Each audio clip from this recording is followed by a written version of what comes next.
Olá, olá. Tudo bom, Pati? Eu tô só resolvendo aqui. Vamos ter uma live aí com o pessoal, com o Teatro Cacilda Becker. Tô esperando aí meu amigo querido Didi Monteiro. A gente estava tentando entrar pelo Instagram do teatro, mas não estava rolando. Vamos ver se a gente consegue fazer por aqui. Didi, entra aqui. Vamos ver. Aê, Teatro Cacilda Becker entrou. Solicita aí. Aê, acho que agora vai. Ai, vamos torcer, vamos torcer. Vai rolar, agora vai. Esse horário é muito difícil, live. Alô, meu Deus do céu! Nossa, olha, 20 minutos, mas agora a gente tem 1 hora. Então a gente vai ficar até as 10h20, né, Didi? Maravilha, maravilha, satisfação enorme. Poxa, a tecnologia. Agora tô no meu, a Cacilda. Pô, Cacilda! Ô, Cacilda, como assim? Eu sou sua Cacilda. Ai, mas olha, eu acho que é aquilo que você estava falando mesmo, tava um negócio meio lotado, e aí a coisa fica louca, né? Como é que faz e tudo. Acho que o horário também, o dia, não sei se esse é um dia horário que as pessoas fazem muito, mas estamos aqui, né? Estamos aqui, deu certo, vamos nessa. Conseguimos. E aí, meu querido, você que manda. Ah, então, estava contando, né, como nós nos conhecemos e tal, no movimento SPI, uma das reuniões que foi ali no Lab do Mundo Pensante, né, a primeira vez que eu fui. Conheci você, também vi a Cris Rangel falando, outras pessoas, foi muito bacana. Eu comecei a participar e estar mais ativo também na questão da política, da cultura, será que a gente pode colocar assim? Mas eu falei, poxa, a Inti é uma pessoa muito massa, cara, eu quero fazer muitas coisas com ela, e aí rolou de fazer aquele convite do Centro Cultural São Paulo, que você foi, agradeço demais.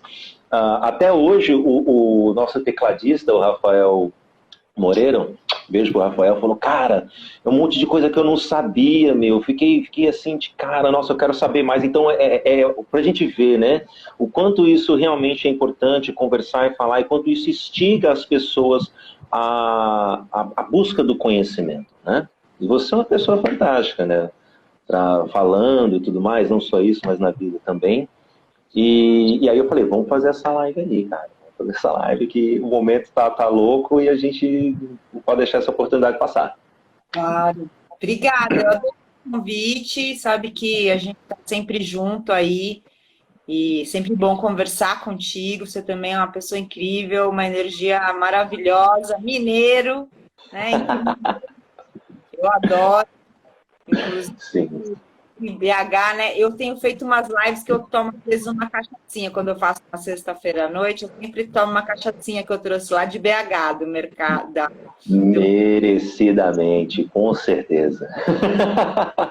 Eu apoio isso, eu sou totalmente a favor. A gente estava conversando.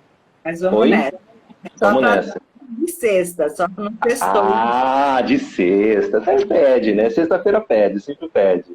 Né? A gente estava conversando ontem, né, gente, falando como estão as coisas e tal, várias coisas acontecendo. Fala, meu, quais dos assuntos nós vamos falar? Porque assunto não falta, né? Assunto não falta, mas tem que pincelar alguns para que a gente possa fazer a coisa acontecer e tal e tudo mais. E aí a gente estava conversando e aí a gente elencou alguns 3 temas para a gente poder conversar.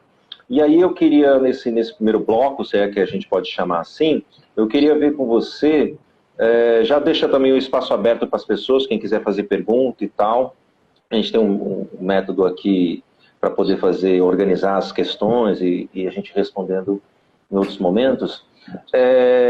Então, assim, eu queria ver com você, Inti, para você falar um pouco sobre o que como surgiu o movimento da música e já engatar no lance da lei que está rolando aí. Pode ser?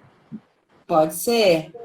Bom, o movimento Especialidade da Música, ele começou a partir de alguns papos de diversos coletivos coletivos da cidade de São Paulo começaram a ter aleatoriamente, né?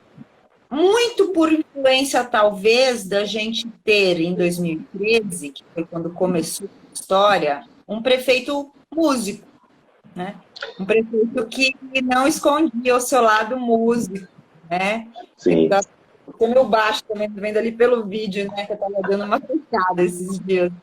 Eu acho que eu vi uma foto sua tocando baixo. Eu tenho uma banda até hoje, né? Enfim.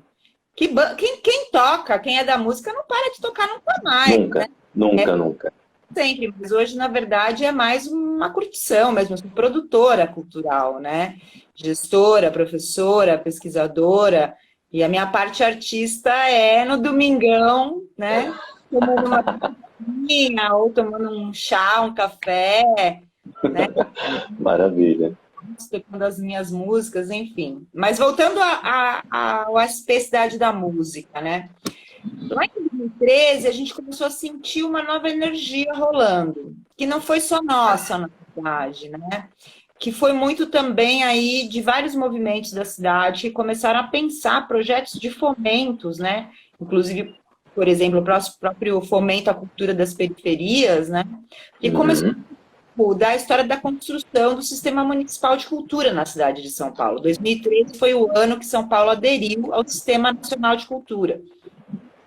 E justamente por isso, né, por esse prefeito que tinha uma ligação muito forte com a cultura, né, pelo Sistema Municipal de Cultura estar começando a ser pensado justamente por conta da adesão, né, do acordo de cooperação técnica com o Ministério da Cultura na época, para fazer o Sistema Municipal de Cultura, isso começou a fomentar dentro da cidade de São Paulo com que as discussões de políticas culturais começassem a ficar mais frequentes.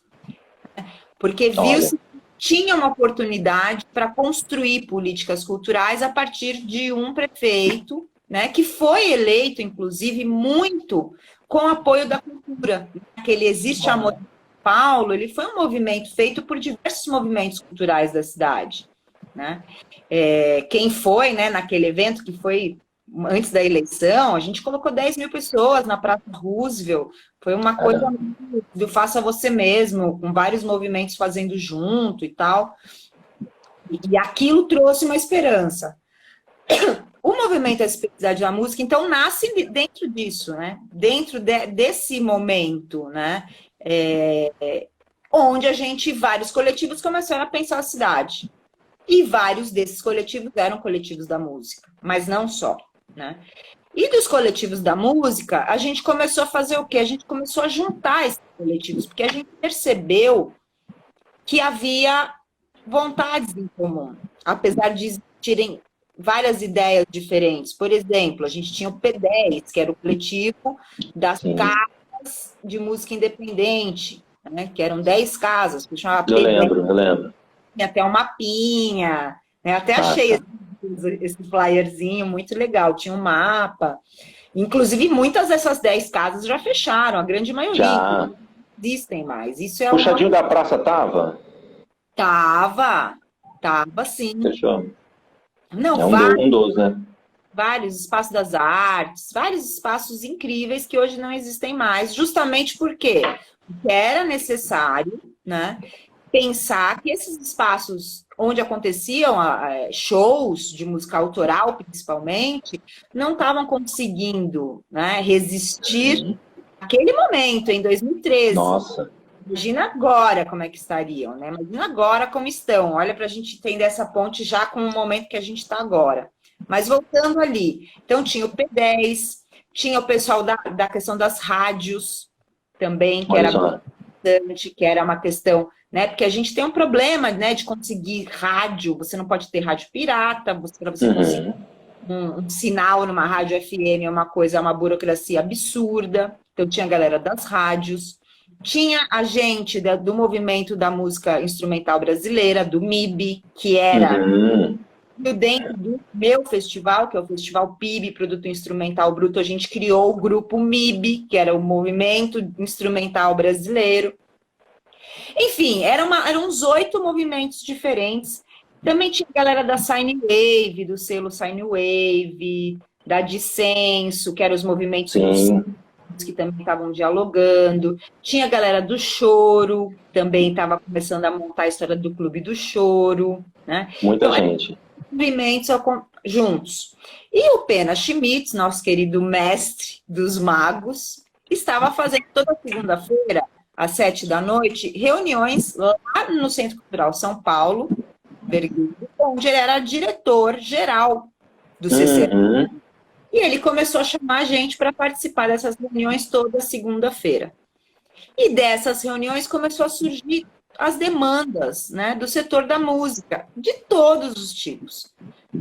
Tem, inclusive, no meu arquivo, os documentos que eram produzidos ali, e é de uma riqueza muito grande. Se a gente for pegar esses documentos que eram produzidos nas reuniões do Pena, a gente consegue olhar ali um plano setorial da música da cidade de São Paulo, por exemplo. Um embrião para isso, né? De fato. Disso, a gente começou a pensar quais eram os pontos principais para a construção de uma lei que fomenta a música na cidade de São Paulo. Principalmente eu, o Ives Finzeto, do Clube do Choro, e a Karina Poli, também, na época do Clube do Choro, que éramos 3 pesquisadores da USP, que estávamos fazendo mestrado e doutorado juntos ali, um na ECA, um na EAC, um na PFLESH, mas a gente muito amigo, de sair, tomar umas e tal, e a gente começou a desenhar a lei. E dentro disso a gente já estava conversando, tanto lá com o Pena, quanto aí começou a ter a história do Nabil, porque o Guilherme Valela, que era assessor do Nabil, também participava das reuniões, algumas reuniões, e começou, eu sei que começou a ter um monte de reunião, e aí aconteceram as audiências públicas em 2015. A gente fez 2 audiências bem cheias no Centro Cultural São Paulo em 2015, e dali se encaminhou que a pauta principal seria a criação da lei. Que a gente tinha, na verdade, várias pautas que estavam sendo discutidas nesses 2 primeiros anos. E em 2015 se estabeleceu, não, a gente precisa primeiro da lei, para depois da lei a gente vai pensar nas outras coisas. E aí a gente passou a construir, né, a lei da diversidade da música, que ainda não é lei, que é projeto de lei, é o projeto de lei 376 de 2016, que já era para a gente ter aprovado, na verdade, né? Porque a gente chegou a aprovar, inclusive, em primeira votação na Câmara Municipal de São Paulo, passou por todas as comissões.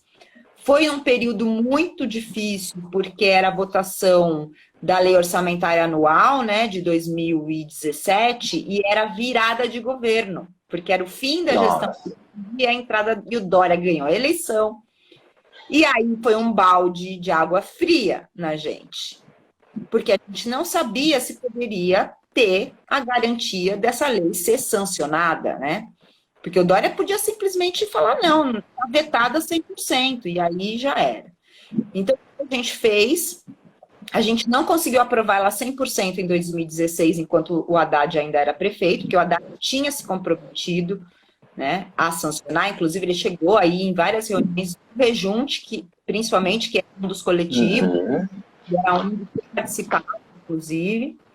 Ele foi em alguns, a gente fez alguns saraus, né, para até atrair artistas de diversos estilos musicais para se conhecerem, para se conectarem e se amarem, porque até aquele momento tinha uma treta entre os estilos musicais da cidade. Sim. Era uma coisa muito louca. E foi nesses saraus que a gente fazia que a gente botava a galera do hardcore emo com a galera do samba, com a galera do choro, do jazz, do rock, do hip hop, para ficar amigo. Era só dar um monte de cachaça pra galera que sai todo mundo abraçado no final. E um pouco isso, os saraus, mas foi uma das maneiras que a gente encontrou de fazer com que todo mundo entendesse a importância de todo mundo junto. Né? E entender que ninguém era melhor que ninguém, que na verdade todo mundo era trabalhador da música, né? Foi uma isso, e nossa, rolou muita treta até chegar nesse ponto, mas a gente viu que era a única coisa que resolvia era dar cachaça, dar álcool pra galera, no final essas coisas funcionavam, né? Sim. E aí, disso, a gente fez, então, esse processo todo dentro da Câmara Municipal, que foi um processo muito legal, né? Foi um processo de uma construção, de um aprendizado de várias pessoas, né? Do movimento da música. Até tem uma foto que eu gosto bastante, uma foto que a gente está na sala do presidente, do então presidente da Câmara, do Antônio Donato, né? Do vereador Antônio Donato do PT, que tá na foto aparece tá o Donato, tá o Suplicy, tá o Nabi Bonduque e todos nós em volta, e umas 40 pessoas, 50 pessoas na sala, né? E é uma foto, tá todo mundo com uma cara meio tensa e ao mesmo tempo tipo uma cara de tensão assim na foto, é uma fotão, né? Essa foto ela é histórica, porque assim, já que várias vezes entraram 50 pessoas dentro da sala do presidente da Câmara Municipal. Olha só. Muitos amigos nossos, inclusive, de várias galeras. E tava muito a galera do carnaval também. Porque a galera do carnaval, a gente sabe que a maioria é músico, né? Que tocam aí músicos, né? Então a gente estava lutando pela lei da música e pela lei do carnaval nesse dia, né? E agora, desde então, nós estamos nesse processo aí de tentar... saudade de causar na Câmara, né, minha filha? Saudades. E aí a gente ficou esses 2 anos aí na geladeira com a lei SP Cidade da Música, inclusive quando a gente se conheceu, né, Didi? Verdade, é nesse pé. Luta, né, em 2018. Sim. E aí deixa eu te perguntar uma outra coisa. Em que pé que tá agora, assim? Se a gente fosse olhar hoje, claro que, né, eu acho que tem muita coisa em compasso de espera, mas tem muita luta acontecendo também. Em que pé que tá a lei hoje? Pra galera entender. E fala um pouco também do que se trata a lei em si. Primeiro, então, que se trata essa lei, né? Então, ela é uma lei, ela é a Lei Especialidade da Música, que ela visa que a Secretaria Municipal de Cultura realize editais, né? Na verdade, esses editais já estão acontecendo desde 2017, isso foi uma vitória que a gente teve, apesar de 2019, a lei, o CEF não executou o edital, né? A gente batalhou bastante, agora eles voltaram a executar, enfim. Esses editais, no caso, pela lei, né, eles são executados a partir de 7 eixos, que é criação e produção, música ao vivo, música de rua, circulação, né, para as turnês, etc., música instrumental, ocupações de espaços e encontros, para festivais, mostras, né, e etc. Massa demais. Isso para todos os estilos musicais, né? A lei ela fala diversas vezes em 2 questões, em diversidade de estilos musicais e de descentralização dos recursos, para que os recursos cheguem a todos da cidade. Não fique só com a turma do centro, né? Que não fique na mão de grandes artistas. Ela é uma proposta, né? Um projeto de lei que quer apoiar a base da música, né? Porque a gente está cansado e a gente correu atrás de fazer esse projeto de lei para isso, né? Eu sempre fui uma defensora da música independente, né? Eu não fiz essa lei para grandes artistas, muito pelo contrário, né? Então, acho que basicamente é isso, né? Até recomendo que o pessoal siga lá a página no Facebook do Movimento SP Cidade da Música. Lá vocês encontram, lá tem videozinhos, tem o descritivo do último texto, né? Porque tem essa agora. Agora você me perguntou onde está nesse momento, né? Sim. Nesse momento, a gente teve aí, até antes da pandemia, nós estávamos num processo de rediálogo, né? Porque a gente teve que retomar esse diálogo com a Secretaria Municipal de Cultura. A gente estava num processo de rediálogo para o quê?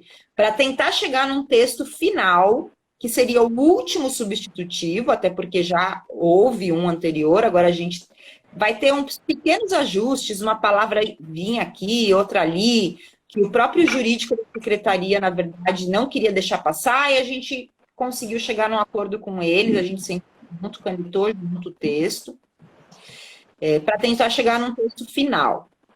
E agora, a gente estava nesse começo de ano, né, conversando com os vereadores para a gente chegar aí para tentar aprovar. Só que nesse começo do ano passado e começo desse ano, a gente aproveitou para convidar alguns vereadores a também assinar esse projeto de lei. Então, agora, nós temos 6 vereadores assinando esse projeto de lei, né? Ele inicialmente foi inscrito pelo vereador Nabil Bonduque. O Nabil não foi reeleito, né, na última eleição, aí ficou com o vereador Toninho Vespoli, do PSOL, que cuidou super bem, que nos atendeu super bem. Só que a gente viu que para a gente conseguir aprovar, sancionar com o Covas, a gente precisaria que vereadores também da situação, né, vereadores governistas também assinassem. Então, a gente tem agora 6 vereadores assinando, né? Isso é mais legal, porque a gente consegue, inclusive, ter mais força na hora de aprovar na Câmara e depois ter mais força para sancionar com o Covas. Porém, a gente ficou sabendo agora há pouco tempo que, por causa da eleição e por causa da pandemia, parece que o Covas vai querer sancionar e aprovar coisas que ele propôs. Então, quer dizer, estão enrolando a gente. E a gente vai para cima, porque a gente já está há 6 anos nesse processo e a gente quer muito. A cidade de São Paulo precisa muito desse projeto de lei, né? Então, essa batalha ela vai começar a ser travada agora. A gente tem uma reunião na segunda-feira, já fica até o convite, a galera da música que está assistindo aí esse vídeo, entre em contato, podem me chamar no inbox do Instagram, quiserem entrar no grupo do Movimento SP Cidade da Música. A gente vai ter uma reunião na segunda-feira para combinar, né, as coisas de como é que a gente vai fazer essa luta, né? É uma luta tranquila, né? Ninguém vai chegar tacando bomba, não. É uma luta no sentido... Sem molotov, por enquanto. De bom, eu digo pacífico. Por enquanto. Deixa eu te perguntar uma outra coisa, Inti. E tem algo na lei pensado especificamente para as periferias? Então, da descentralização dos recursos, né? Que o discurso seja, os recursos sejam distribuídos de forma equilibrada territorialmente, e tem a questão da diversidade, né? E se a gente for pensar bem, também a própria questão da diversidade é muito legal, porque ela já ajuda a distribuir os recursos pela cidade toda, né? Porque quando você vai falar de samba, quando você vai falar de rap, quando você vai falar de rock, de hardcore, etc. Tem alguns estilos musicais que a gente sabe que a grande parte dos músicos, das bandas, dos artistas, estão nas periferias, né? A questão é, como são valores que, com certeza, não são muito altos, né? Os valores nesses editais, eles são valores que não são gigantes. Os grandes artistas não se interessam, então é para a base mesmo, né? E a intenção é premiar com o máximo possível de projetos, né? A gente aí, esse ano, o edital desse ano, por exemplo, ele ainda que a gente conseguiu aumentar o valor, a gente fez uma luta muito legal no final do ano na Câmara, o Didi estava com a gente nessa luta, inclusive, a gente conseguiu ampliar um pouco o recurso para esse edital da música, né? A gente teve aí um apoio de vários vereadores, inclusive já tem vereador acenando para a gente, né? Falando que querem ajudar com emendas para o ano que vem, né? Para que a gente possa aumentar, até porque a música na cidade de São Paulo, ela é um fator importantíssimo, econômico, social, né, de emprego, gera muito emprego, né, muita gente vem para a cidade de São Paulo para ver shows, né, agora não por causa da pandemia, mas muita gente, vem gente do Brasil inteiro para São Paulo para ver shows, de todos os tipos, não só show grande. Tem gente, meus amigos todos falam, eu tô louca para passar uma semana em São Paulo para sair toda noite. Né? A noite de São Paulo é a 4ª maior noite do mundo. E o mais legal é que no meio desse processo todo, inclusive, a gente também teve a história do Manifesto da Noite. Não sei se você lembra dessa história, Didi. O Manifesto da Noite ele aconteceu nessa mesma época dessa construção, inclusive era um dos coletivos, eu também participei de várias histórias, e o Manifesto da Noite teve uma vitória na época, que foi conseguir a história dos ônibus. Olha, falou no Manifesto da Noite, ó, quem entra aí? Felipe Bright. A gente está falando da noite agora. Olha que transmissão de pensamento. Foi muito legal, porque na época, uma das lutas eram muito sobre essa história, né, da noite de São Paulo, como um espaço de emprego, de renda, de economia, de uma série de coisas e de problemas também, né? E uma das coisas era justamente a história do ônibus 24 horas, né? E foi uma das vitórias que a gente conseguiu na época, né? Porque, aliada a essa história do movimento da música, estava rolando esse outro papo também, que tem tudo a ver, né? Não que a gente só Total. boa noite, mas a história, né, da noite em São Paulo, ela tem totalmente a ver com a música, né? Então, para vocês, Total. para a gente entender, né, como as coisas vão se interligando, né? E agora, com essa história da pandemia, né, a gente tem vários problemas, porque os músicos só estão conseguindo trabalhar pela internet, por isso que a gente não está conseguindo entrar aqui, tá todo mundo fazendo live. O mundo é uma live. Vai assistir essa live mais tarde. Sim, sim, com certeza. Eu já dei umas fuçadas aqui, como a gente conversou, já vi um jeito de baixar a live também e tal, e vai ficar, dar um jeito de deixar disponível também para a galera chegar junto. Eu estava vendo uma pesquisa também recentemente sobre o quanto que a indústria, né, o setor da música principalmente, vai deixar de lucrar e já está deixando, né, de não só lucrar, mas as pessoas têm o seu sustento e tudo mais por conta da pandemia, são números astronômicos. Então, assim, é uma atividade a qual ela sim movimenta a economia e movimenta muito, né? Porque as pessoas às vezes ficam falando assim, cultura, né? Todo mundo às vezes esculhambam muito a cultura e seus realizadores e realizadoras, né? Vagabundo é o mínimo, né? Vagabundo é o básico, né? Daí para mais. Então, mas como é que pode ser vagabundo se você gera receitas astronômicas e a gente vive no mundo capitalista, né, onde o que importa é o capital? Então, pera lá, né? A coisa não é bem assim. Então, pensando nisso, né, já fazendo um gancho para o nosso próximo tema, Lei Aldir Blanc foi sancionada.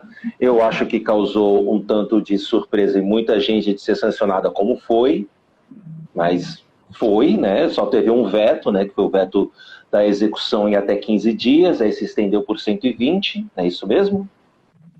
Mais ou menos. Na verdade, o prazo de 15 dias é um prazo regimental para a sanção Uhum. da lei. A questão aí do prazo, né, ficou super solto, na verdade, né? Na verdade, ficou muito solto, porque foi simplesmente vetado. Porque o Bolsonaro, ele veta, ele risca, né, as leis, ele nem sabe o que ele está riscando. Né? Vamos né, para não dizer que ele sabe muito bem o que ele está riscando, né?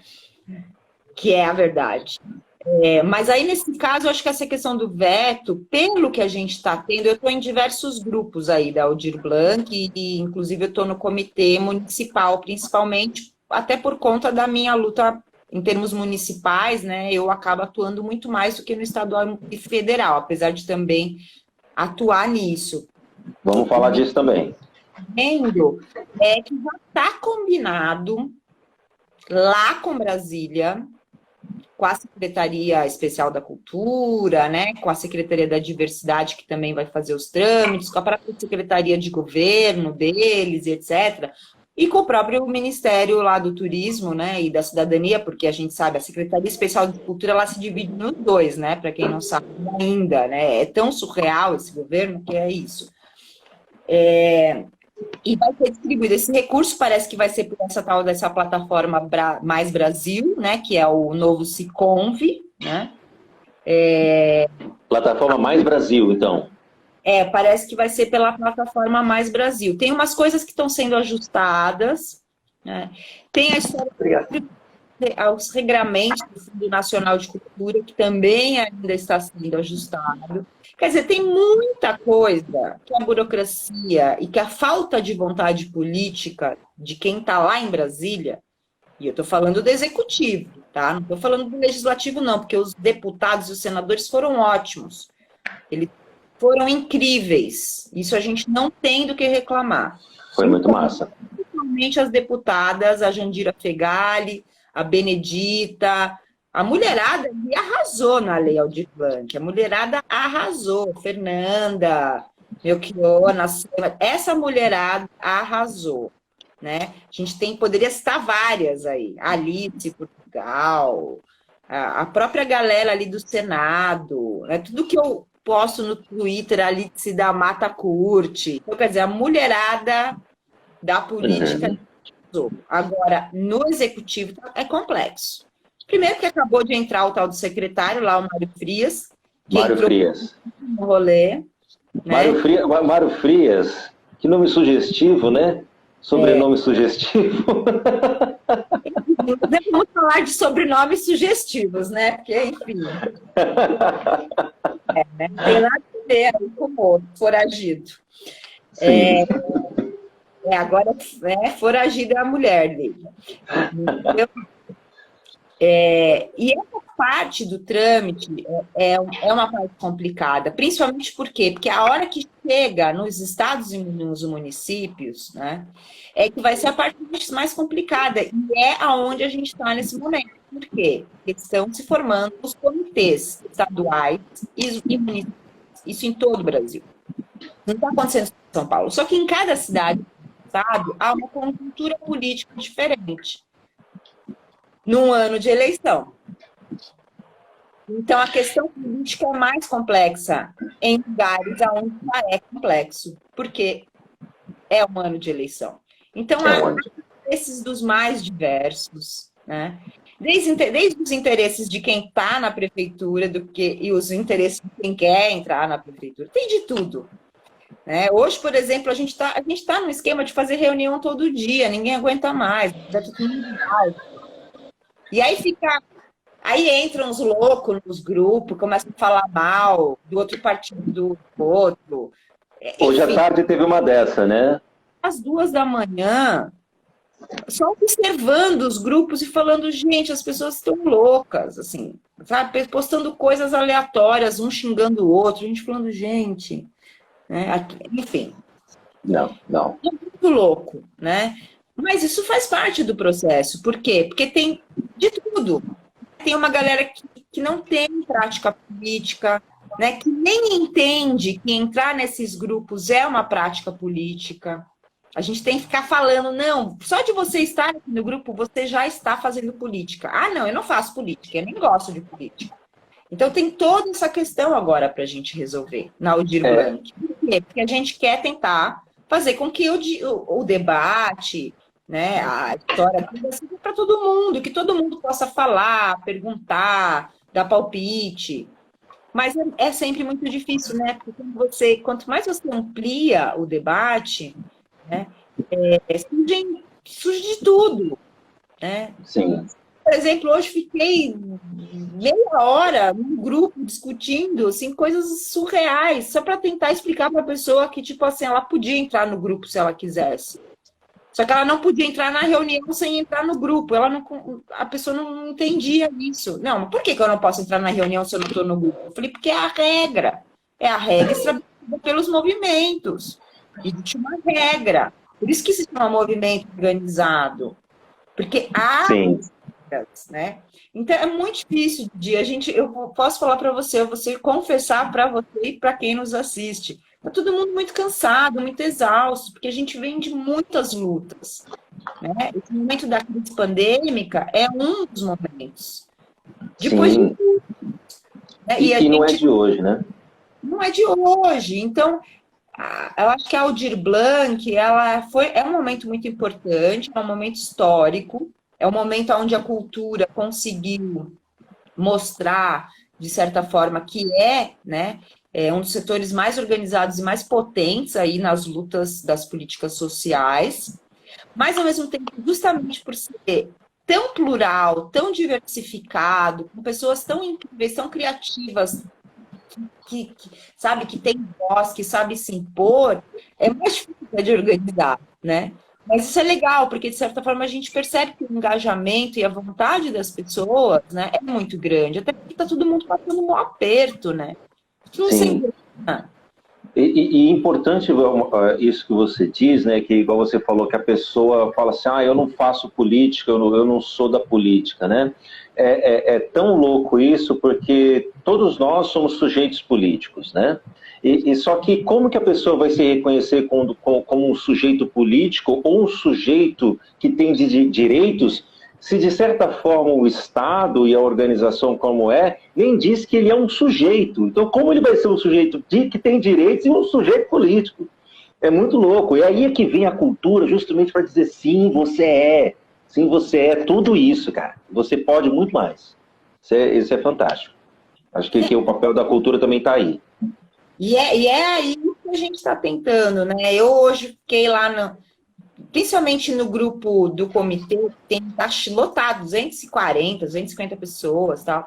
Eu fiquei postando links informativos, até do YouTube, sabe? Os vídeos explicativos. Eu fiz uns vídeos no meu canal do YouTube, depois para quem quiser ver, explicando da Lei Aldir Blanc, explicando daí, porque a gente tem os PLs municipais também, que acho que é importante falar. A gente tem o projeto de lei 343 e o 227, que são dois projetos municipais de leis emergenciais da cultura. Por quê? Porque a gente sabe, né, que quando chega aqui na cidade, a gente não é tão simples assim. Não é simplesmente o dinheiro sai lá do federal e vem para cá. E existem regramentos, existem questões, por exemplo, ligadas a impostos municipais que a gente tem que regulamentar a lei municipal. Né? Por exemplo, tem esse decreto aí que o Covas assinou no dia 4 de julho, que a gente está super assim com esse decreto, porque ele não é um decreto legal, até porque ele prevê que quem vai, né, o comitê gestor da lei, vão ser 7 pessoas da prefeitura e 5 pessoas da sociedade civil, quer dizer, já tem um desequilíbrio, né? Uhum. Escolhidas pelo secretário, pela secretaria, tipo, não escolhidas por nós, né? E o ideal, já que é uma construção, a Lei Aldir Blanc é uma construção feita pelos movimentos de cultura do Brasil todo, centenas de movimentos. Não é justo que agora a prefeitura escolha quem ela quer. A galera vai e luta, corre atrás, né? Vai, faz todo o enfrentamento, né? Fica ali, meu Deus, vai acontecer, não vai? E aí a hora que a coisa acontece, a galera fala assim, não, então galera, agora vocês ficam aqui que quem resolve é a gente. Ah, bonito, hein? Não. E aí eu acho que mais a questão principal é no sentido seguinte, né? Por exemplo, a gente tem a subcomissão do Plano Municipal de Cultura na Câmara Municipal de São Paulo há 3 anos. Essa subcomissão, né, que inclusive você já foi em várias reuniões, é uma subcomissão aberta para todos, todo mundo pode participar, né? Onde os movimentos culturais organizados da cidade de São Paulo constroem, fiscalizam o orçamento, constroem políticas, isso já há 3 anos. Principalmente fiscalizam os trabalhos feitos pela Secretaria Municipal de Cultura e como é que esse dinheiro é investido, porque essa é a função de nós, cidadãos, né? A gente tem que fiscalizar o que os governos fazem, porque se não fiscaliza, a gente sabe o que acontece, né? E aí, dentro da subcomissão, a gente está, desde março, propondo, reivindicando, né, formas de distribuição desse dinheiro que foi aprovado na Lei Orçamentária Anual 2020, no final do ano passado, foi aprovado mais de 700 milhões de verba do município. E até agora, o que foi gasto? Né?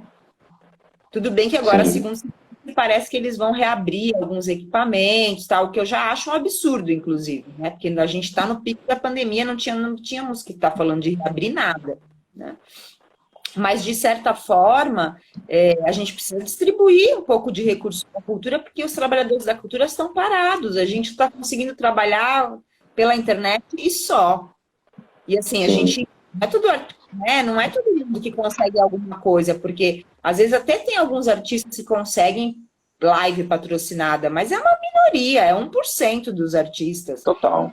Técnicos e os produtores, e a que a gente chama de graxa, e o povo da graxa vai passar fome, vai ficar, né? Porque aqueles R$ 600 da renda básica federal lá não está dando para nada, né? Ainda mais para quem mora na cidade de São Paulo.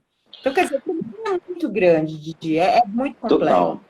Pegando esse gancho da renda emergencial que você falou, do governo federal, quando surgiu, aí a Jandira pegar e lançou aquele guia prático, né? E aí eu já fui mandando para todo mundo, né? Pra galera, porque às vezes a galera não quer pegar a lei, ler a lei toda e tal, não sei o que, um guia prático ajuda, né? E aí tinha um item lá, o item 4, alguma coisa assim, falou assim, gente, como assim quem recebeu o auxílio emergencial do governo federal não vai poder receber o auxílio da Aldir Blanc? Eu falei, olha, como que é isso? Tem uma questão aí, tá? A Aldir Blanc, ela tem 4 ferramentas dentro dela. Ela não tem só o auxílio de R$ 600. Uhum. É para pessoa física, né? Esse auxílio de R$ 600, no mínimo, né, de pelo menos R$ 600. Então, por isso que a gente tem, inclusive, o PL 227 aqui de São Paulo, do vereador Toninho Vespoli. Eu acho que é muito legal, porque ele propõe que seja um salário mínimo. Então, o que a gente conseguiria fazer? A gente conseguiria, pelo federal, trazer 600 e complementar com recurso municipal o resto, por exemplo. Se esse PL 227 for aprovado. E aí, quem recebeu, né, isso poderia estar na regulamentação da lei, se a gente conseguisse. A questão é, agora a gente tem que fazer, o que a gente está tentando fazer é receber esse dinheiro. Já começa por aí o problema. A gente tem que primeiro se preparar para receber o dinheiro do federal. E, ao mesmo tempo, a gente tem que se preocupar como é que vai distribuir aqui, porque a gente tem 60 dias para destinar o recurso. E aí, votando, são 4 ferramentas. Uma é essa distribuição para a pessoa física. A segunda ferramenta seria para pessoas jurídicas, mas não necessariamente que tenham nesse CNPJ. Isso é uma outra discussão que a gente está fazendo. Por quê? Porque tem muitos espaços culturais e coletividades que não têm CNPJ, mas que têm que receber esse valor de 3 mil a 10 mil dos espaços e coletividades. Sim, totalmente. É o que está na lei. Porque aí tem uma questão, porque existem regras burocráticas municipais mais complexas, né? O tal do TCM, né? Tribunal de Contas do Município. Mas coisa da desculpa, né? Porque a gente sabe que tem várias regras, né? A lei de responsabilidade fiscal, a própria lei 8666 das licitações, mas em momento de pandemia houve uma flexibilização de algumas desses trâmites legais, né? Então, é aquilo que eu sempre falo. Eu acho que tudo depende da vontade política, entendeu? Sim, e é isso, né? A gente estava falando justamente em dos episódios do canal, eu falei justamente sobre a cultura, que a burocracia é a política da indiferença, né? É que distancia o Estado do indivíduo, despersonifica, você vira um número e tal e tudo mais. Se conseguiram derrubar determinadas questões, porque é estado de exceção, não é estado de exceção? Então que se façam as exceções. Por que a burocracia de determinados editais e tudo mais não deu uma enxugada, gente?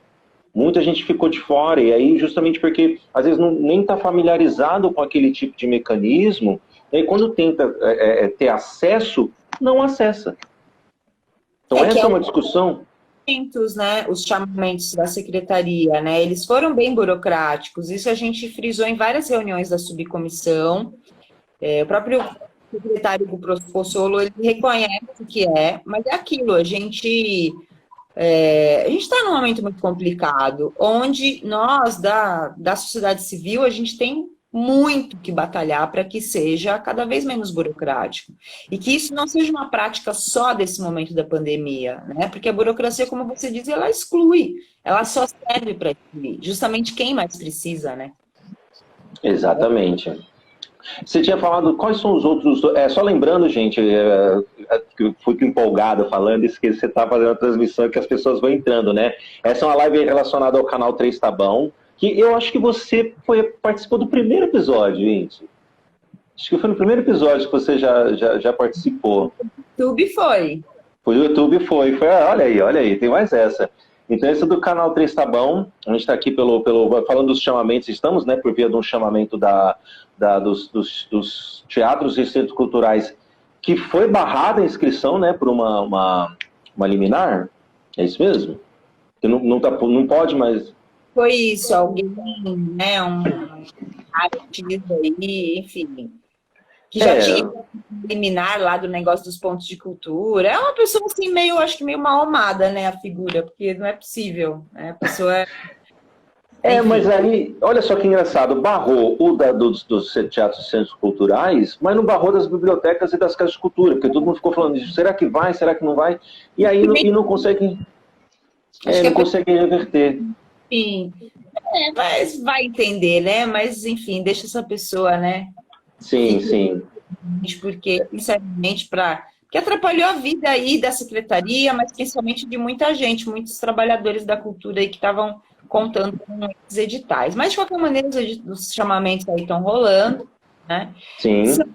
burocráticos, eu não, né, não tenho receio nenhum de dizer isso, porque eu acho que uma das nossas lutas, né, para distribuir melhor os recursos é justamente diminuir a burocracia, e isso eu já falo no meu mestrado, falo no meu doutorado, eu aponto os problemas todos, justamente porque eu vejo que isso é a maior barreira que existe, né, a burocracia. Justamente, não. E foi, Para quem tem grana, para quem é letrado, para quem tem contador já é difícil, imagina para quem não tem. não, agora pensando, fazendo uma reflexão aqui rapidinha, foi a burocracia que me motivou a fazer esse canal. Não estava falando justamente que as pessoas tinham dificuldade de acessar as certidões negativas, juntar aquele monte de documentação, como é que eu faço, como é que eu apresento, não sei o quê. E agora foi justamente a política da indiferença que me fez criar esse canal aqui. Olha só, agora pensando. E deixa eu te perguntar uma coisa, e essa grana da Aldir Blanc? Porque do auxílio emergencial do governo também já tem um monte de problema, né? Um monte de gente aí, milhões de pessoas não receberam, então em análise ainda da primeira parcela, né? Enfim. Essa grana vai chegar nas periferias? Ela alcança os diversos lugares do Brasil, né? Tem alguma crítica? Você faz alguma crítica ao modelo de repasses através de estados e municípios? Como é que está isso para você? Chega nas periferias, chega aos diversos lugares do Brasil, e a questão do sistema de repasses, né, do processo entre os estados e municípios, como está isso para você? Bom, acho que a primeira questão, nosso primeiro problema é o Brasil ser muito grande, né? O Brasil é muito grande, isso é um ponto de dificuldade. Segundo problema aí, o Brasil é um país muito grande e com muitos pequenos municípios. Mais de 50% dos municípios do Brasil têm menos de 10 mil habitantes. Então, são pequenas cidades, né? Então, esse já é um segundo problema. 70% dos municípios do Brasil têm 20 mil habitantes. 70%? 90% dos municípios do Brasil têm menos de 50 mil habitantes. 90%. E cada município desse tem uma prefeitura, que tem uma câmara de vereadores, que tem uma máquina, que... Ah, legal. 63 municípios. Então, você imagina o trabalho que dá. Independente, olha, eu detesto esse presidente, mas não é fácil. Começou lá o problema. Na hora que chega nos 27 estados e nesses 5.000 municípios, aí vira uma feijoada, porque tem de tudo. Você tem desde municípios super organizados, com um sistema municipal de cultura completamente instalado, com tudo organizado, com um conselho municipal de cultura engajado, organizado, afinado. Até cidades que não sabem nem o que está acontecendo, que nem ouviu falar da Aldir Blanc ainda. Total, isso é demais.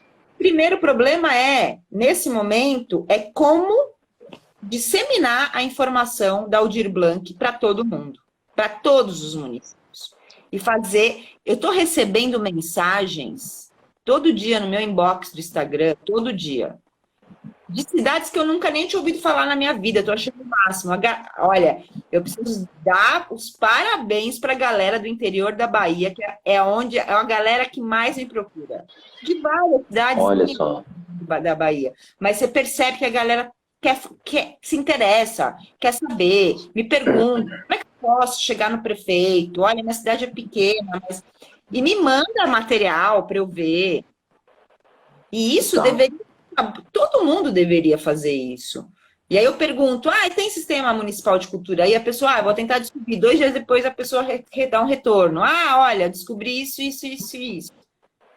E o que é o Sistema Municipal de Cultura? E o que é o Sistema Nacional de Cultura, né? Muita gente ainda não é a informação, né? A informação não chega. A gente acha que chega, mas ela não chega. Né? Que o sistema tem lá as suas principais diretrizes deles, né? Que é o sistema CPF. CPF, Conselho... É isso. Fundo. Bom, eu fiz um doutorado sobre isso. Quem quiser pode procurar a Inti Queiroz aí, e Teses USP nas redes, pode ler. E é doutora Eite, doutora Eite. Mas basicamente o que é o sistema, né? Ele é um CPF, que é, você tem um sistema nacional, um sistema estadual e um sistema municipal. Em cada um desses espaços, federal, estados e municípios, você vai ter sempre um conselho, um plano e um fundo de cultura. Esse conselho, composto de pessoas da sociedade civil e das ordens de cultura da cidade.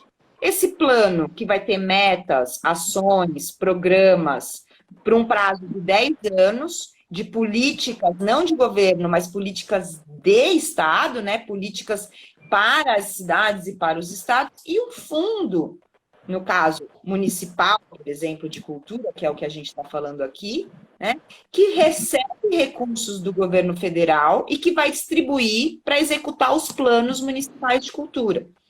Esse conselho, se ele for deliberativo, né, isso tudo é aprovado em lei, é claro, esse conselho, se ele for deliberativo, ele vai poder não apenas fiscalizar, né, a aplicação desses recursos e a execução desse plano municipal de cultura, mas esse conselho vai ter que também ajudar a criar políticas culturais junto com a população. Por quê? Porque os conselhos, eles não são um bando de gente importante como é o conselho do Dória, por exemplo, porque o Dória fez isso, né? Ele derrubou a eleição do conselho e nomeou um monte de amigo dele bacana aí. E não é assim, não.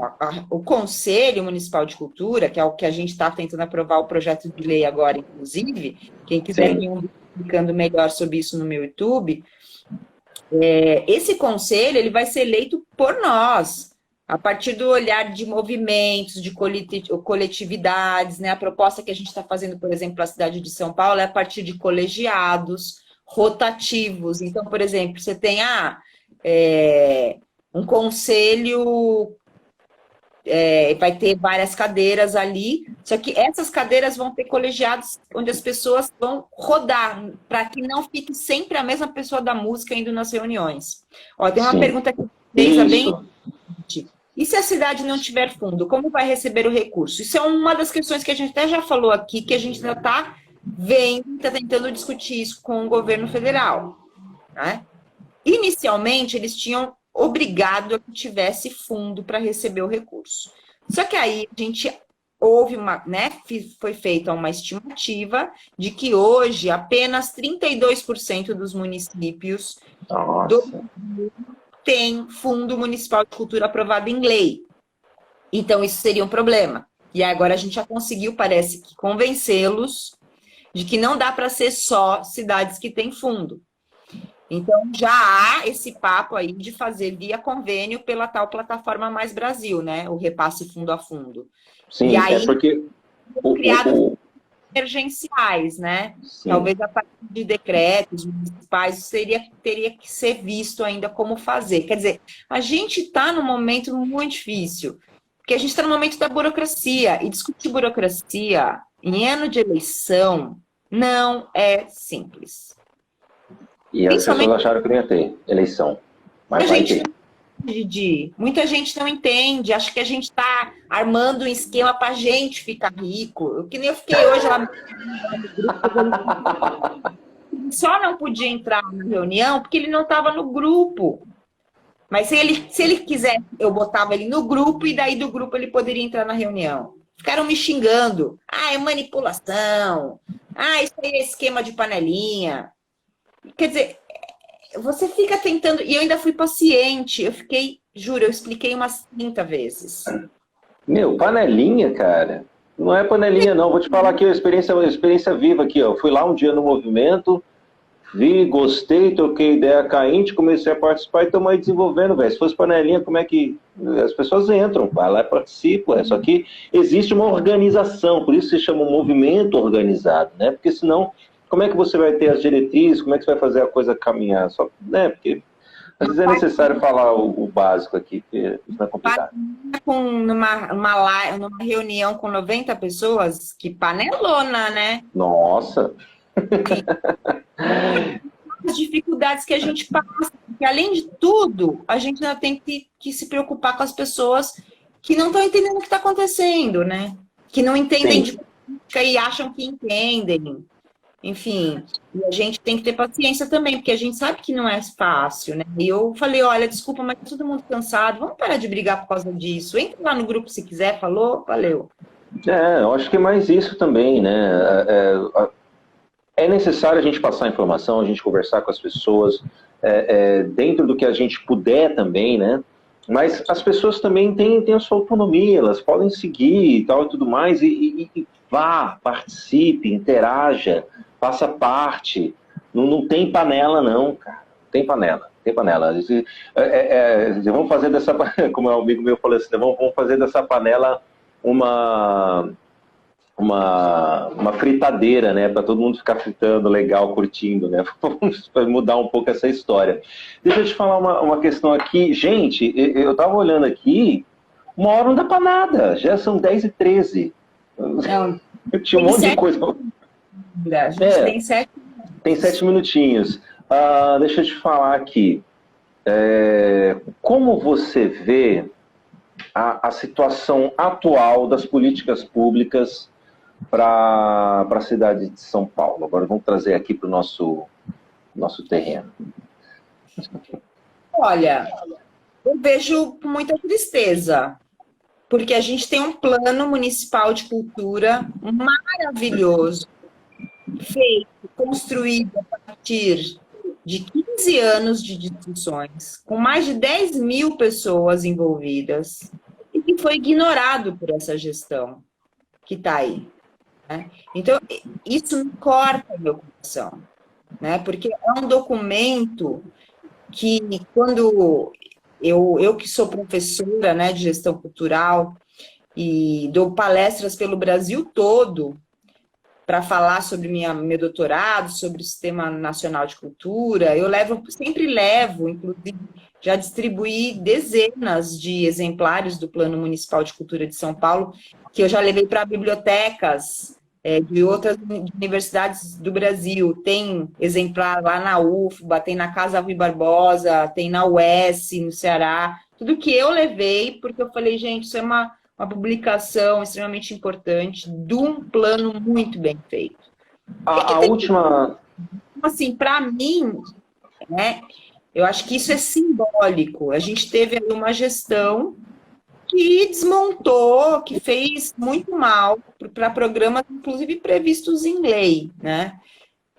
Infelizmente, né? Isso, e que derrubou e cortou orçamento. E isso aí não sou eu que estou falando, não. Isso aí, inclusive, muita gente sabe, né? E continua, né? Está bem complicado. E esse ano, então, é difícil falar, dá até um negócio, assim, né? Nesse final. Sim, entendo perfeitamente. Mas para o futuro, só uma outra coisa, esse plano municipal de cultura... teve uma reunião grande, assim, de alguns dias, em 2015? Então, 2015 foi 2015 foi o começo da escrita do Plano Municipal de Cultura, porque, na verdade, assim, ele foi mesmo, né, finalizado em 2016. Em 2015 tem aquela questão que tem o edital, né, onde foi... inclusive, porque teve as prévias, né? A gente teve a conferência, a terceira Conferência Municipal de Cultura, né? Que eu estava lá, eu estou lembrando. Aconteceu em vários lugares da cidade, depois teve alguns mais centrais, né? No final de semana. E a partir dessa terceira conferência e do diagnóstico que foi feito durante 3 meses, que é construída a base para o plano, mas o plano mesmo, ele foi discutido, né? Ele teve uma primeira versão, que foi para consulta pública. Essa consulta pública foi muito legal. Vai acabar. Oi, pessoal, voltamos aqui. A gente não conseguiu nem terminar de se despedir, né? Vamos ver se o Didi volta, pelo menos para a gente fazer uma finalização.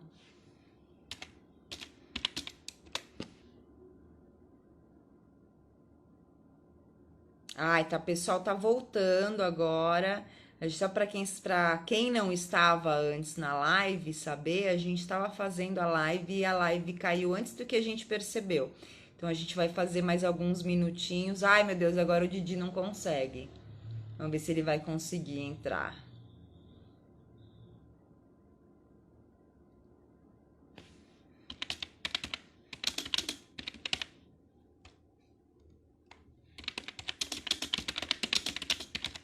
Não é fácil, né? Aí, agora foi. Vamos torcer para dar certo, porque já foi tão difícil a gente fazer aquela, a gente faz mais uns minutos. Alô! Oh, muito bom. Só para a gente se despedir, né, gente? Poxa, eu não vou falar como a ex-secretária especial de cultura. Tinha tanta coisa bacana. A gente fala, mas tinha, mas... Né? A gente estava falando do Plano Municipal de Cultura, que é um documento.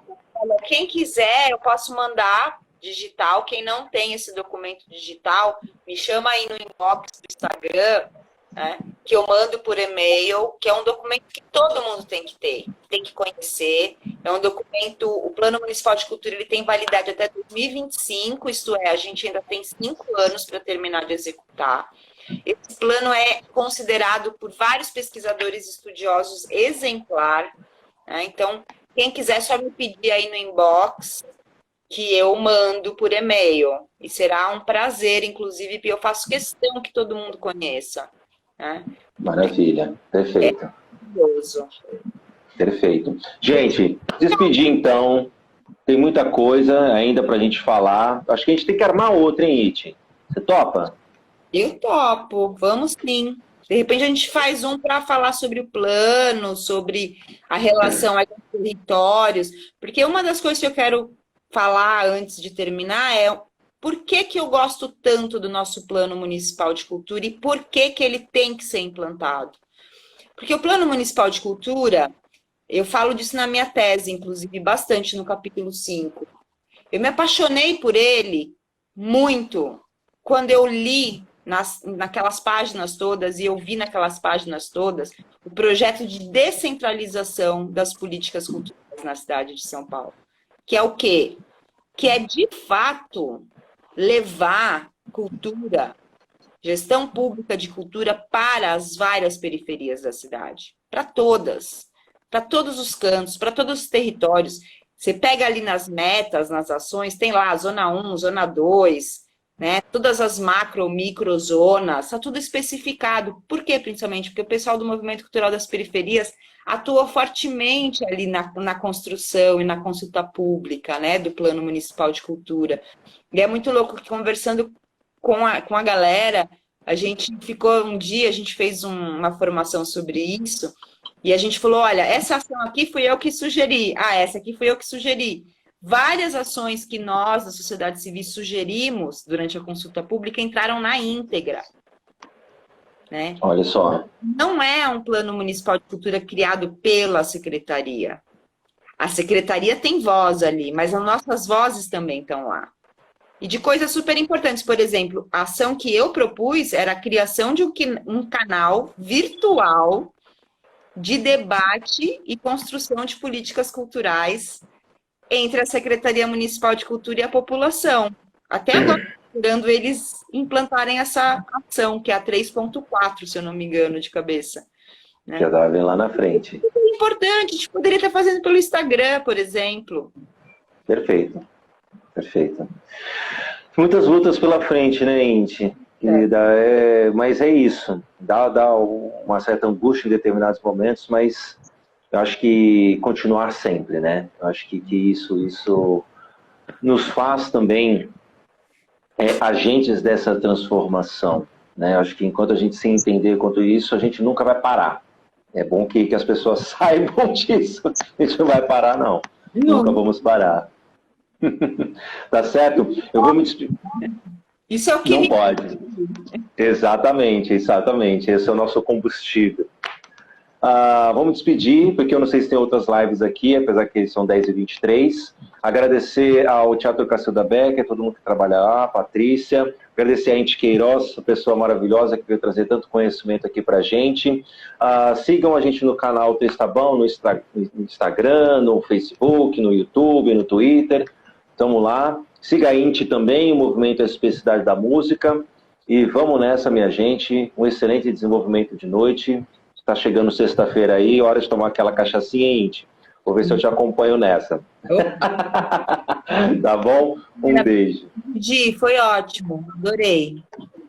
Também gostei bastante. Um beijo, gente. Tchau. Falou. Tchau. Até a próxima.